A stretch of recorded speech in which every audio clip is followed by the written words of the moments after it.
So there is an interesting cycle. I've spoken about it a few times. It's actually very important. And like Gerald Celente says, current events form future trends. And we're going to focus on some current events, such as the National Defense Authorization Act, the recent executive order from March 16th that Obama created and signed, the Patriot Act, the deregulating of Wall Street and the banks. I mean, just tons of things that you already know about. Keep all those things in mind, because that's going to be the current events that's going to form the future trends. And the future trend is actually going to be leaving one cycle, one form of government we're in. It's all a cycle, but leaving that form of government and heading to a new form of government according to a cycle that goes back to freaking Plato's and Roman Empire era as well. And this cycle is known as the Kyklos, Greek word Kyklos cycle. It's a term used by some classical Greek authors to describe what they saw as the political cycle of governments in a society. It was roughly based on the history of Greek city-states in the same period. The concepts of the Kyklos is first elaborated in Plato's Republic, chapters whatever. Polybius calls it the anakyclosis, or anicyclosis, actually is another way they say it. According to Polybius, who has the most fully developed version of the cycle, it rotates through three basic forms of government: democracy, aristocracy, and monarchy.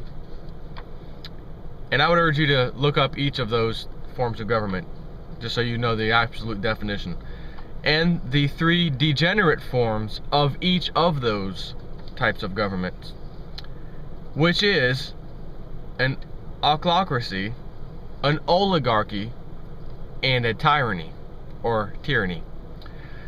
Originally, society is in an anarchy, but the strongest figure emerges and sets up a monarchy. Rule by one, right? The monarch's descendants, who because of their family's power lack virtue, become despots, or defined absolute dictator or tyrant or king, etc. They become despots, and the monarchy degenerates into a tyranny. Because of the excesses of the ruler, the tyranny is overthrown by the leading citizens of the state who set up an aristocracy. They too quickly forget about virtue, and the states become an oligarchy, the rule by many. These oligarchs are overthrown by the people who set up a democracy. Democracy soon becomes corrupt and degenerates into mob rule, beginning the cycle anew. These are perfectly picked words, and this is actually from the Wikipedia definition of this whole Kyklos cycle. They too forget about virtue, and the state becomes an oligarchy. These oligarchs are overthrown. Notice how it says overthrown. It does not say voted out or protested. They overthrew them physically. And the reason that is because right now, perfect example, we've got a damn Republican as president, and for the first time, I'm switching to the Democrats. I'm tired of this crap that's going on in politics and across the world that our government's doing. I'm being a Democrat, and then I vote. Son of a gun, this is even worse.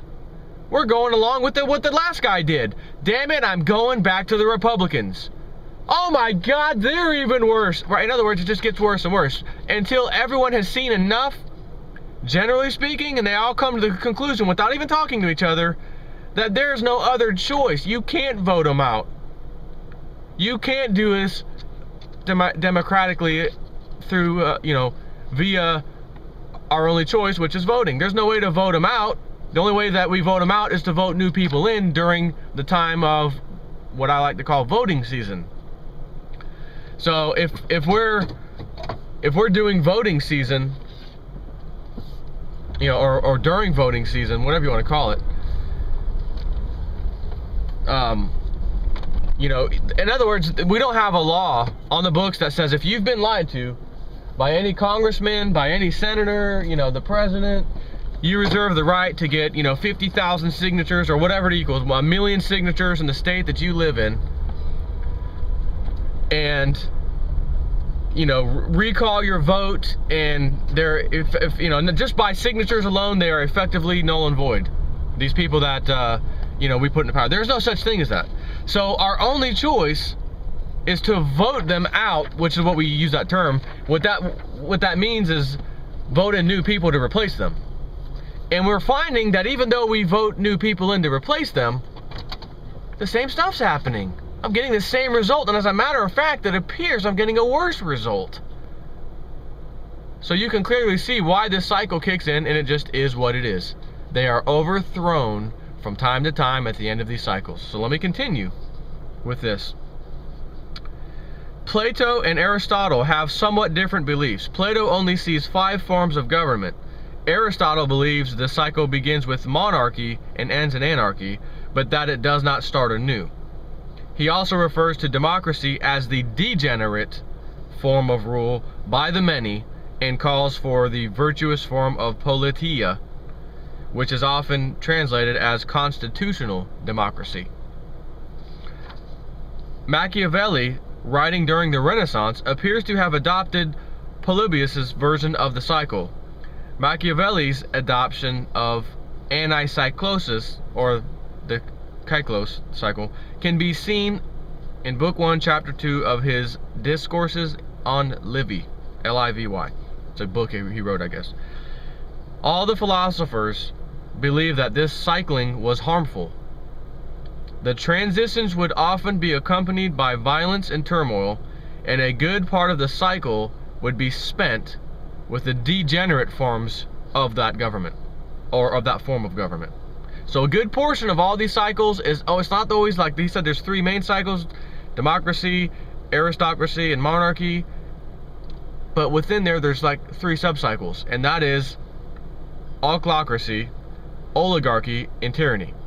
And what he's saying is that a good portion of the cycles always seem to go into the degenerate subforms or whatever of those cycles, and that's where a lot of time is spent on the cycle. And as you can clearly see in America and around the world, the last 100 years especially, going back to 1913, etc., the Federal Reserve Act, all that crap, you can clearly see, again, current events, and the current events would be, say, the last 100 years, form future trends. We are in that democracy part, and he's saying right here, all the philosophers believed that this cycling was harmful. The transitions would often be accompanied by violence and turmoil, and a good part of the cycle would be spent with the degenerate form of that cycle of government. Aristotle gave a number of options as to how the cycle could be halted or at least slowed. And here they are. Even the most minor changes to basic laws and constitutions must be opposed, because over time, the little tiny small changes will add up to a complete transformation of what was once considered the supreme law of the land. And as we've always discussed, all of us, little change here, little change there, little Federal Reserve Act over here, little such and such over here, little NDAA signed over here, little Patriot, all these things. If they did that all at once, it wouldn't happen. It would go into complete civil unrest immediately. But they do it slowly and surely. So that's why he's saying here, even the most minor changes to basic laws and constitutions must be opposed completely. Don't allow it. But we did allow it. Number 2, in aristocracies and democracies, the tenure of rulers, the length that they're allowed to be rulers, must be kept very short. Not short, very short, to prevent them from becoming despots. And again, a despot isn't someone who has absolute power as a dictator or a tyrant or a king, single ruler, etc.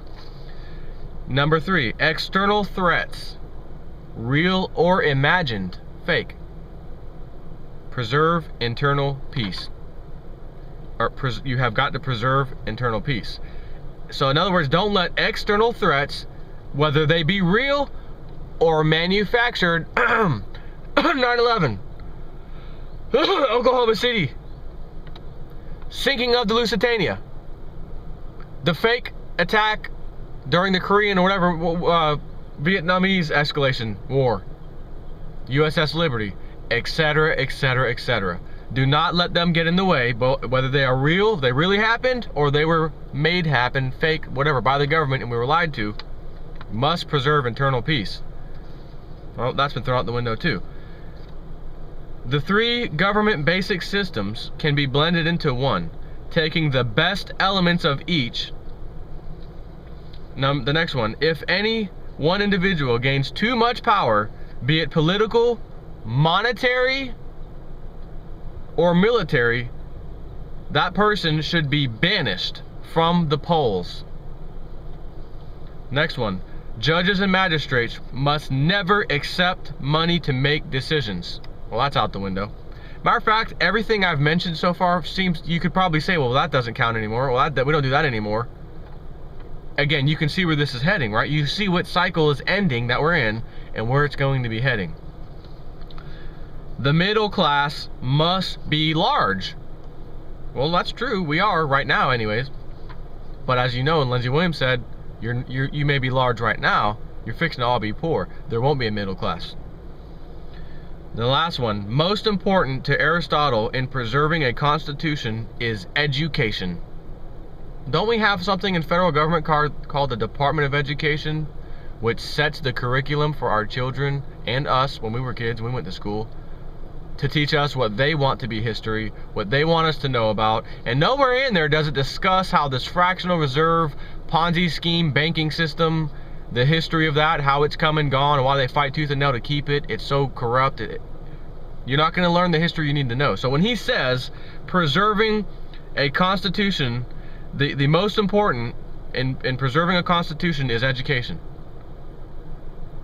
The proper education, not just education generally speaking. Well, our government provides us free education, that's good enough. No, being properly educated with the proper informed information. And he goes on to say, if all the citizens are aware of the law, Constitution, history, the real history, not the one that they force down our throats in school, and the Constitution, they will endeavor to maintain a good government. And that's the last thing he says. Polybius, by contrast, focuses on the idea of mixed government, the idea that the ideal government is one that blends elements of monarchy, aristocracy, and democracy. Aristotle mentions this notion but pays little attention to it. But Polybius, on the other hand, that was his thoughts. To Polybius, it is the most important, and he saw the Roman Republic as the embodiment of this mixed constitution, and that this explained its stability. It was stable for a while, but for that while, what happened? Oh, now we've got senators. Now we've got an oligarchy. We had a ruler, Julius, not necessarily Julius Caesar, whatever. It started with a ruler. Several rulers would come and go. Then all of a sudden, we need a senate. They overthrew that system. Now a senate's going to be here. We have multiple people, and as long as we have multiple people, we'll stop all these would-be dictators from taking over. And how long did that last? It lasted a while. That was basically the form of regular democracy until, of course, they were bought and paid for, just like you see today. And then it ended with the fall of Rome, as it was expanding because all these people wanted to keep getting voted back in for these fantastic lifestyles that they lived. We got to promise these people pensions and this and that. Pensions from the Roman Empire was legit. There were really such things as pensions. They couldn't afford them. They were always unfunded, but they couldn't tell the people that they want to get voted in. Man, that sounds familiar. Current events form future trends. The current events of Rome's time was all of what I just read to you. They went through those cycles, basically, and it ended. It was destroyed. And it went up in our anarchy. And the people overthrew part of its own government at the same time. Once the rest of the world had had enough of Roman Empire expanding, just trying to pay its bills, it fell apart. It was done. You don't think by chance since history always repeats, by our current events that I've spoke about for the last 100 years, those events, we're on the cusp of leaving this current form of government, aka democracy, heading into some form of revolutionary change forcefully by the people, because that's what this damn history tells me right now, this cycle. And then a new type of government will be forming soon. But as it said,